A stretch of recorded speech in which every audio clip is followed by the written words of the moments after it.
We are all fools in love.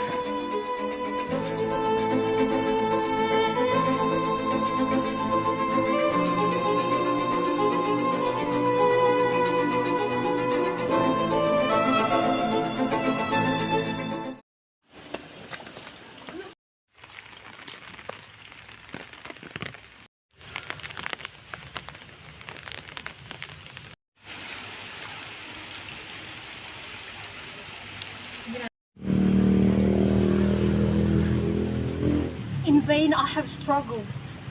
It will not do. My feelings will not be repressed. You must allow me to tell you how ardently I admire and love you.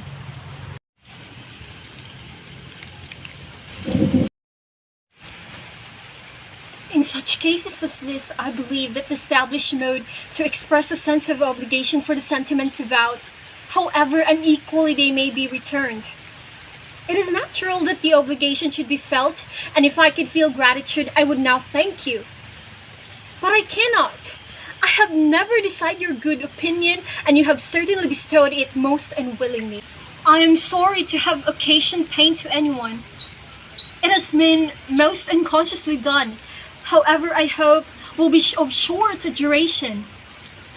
The feelings which you tell me have been long prevented the acknowledgement of your regard can have little difficulty in overcoming it after this explanation. And this is all the reply which I am to have the honor of expecting. I might perhaps wish to be informed why, with so little endeavor at civility, I am thus rejected, but it is of small importance. Do you think that any consideration would tempt me to accept the man who has been the means of ruining, perhaps, forever the happiness of a most beloved sister? I have every reason in the world to think ill of you. No motive can excuse the unjust and ungenerous part you acted there. You dare not, and you cannot deny that you have been the principal, if not the only means of dividing them from each other, of exposing one to the censure of the world for caprice and instability, and the other for its derision for disappointed hopes, and involving them both in mystery of the acutest kind. Can you deny that you have done it? I have no wish of denying that I did everything in my power to separate my friend from your sister, or that I rejoice in my success. To him I have been kinder than towards myself. But it is not merely this affair on which my dislike is founded. Long before it had taken place, my opinion of you has been decided. Your character was unfolded in the recital which I received many months ago from Mr. Wickham. On this subject, what can you have to say? In what imaginary act of friendship can you defend yourself?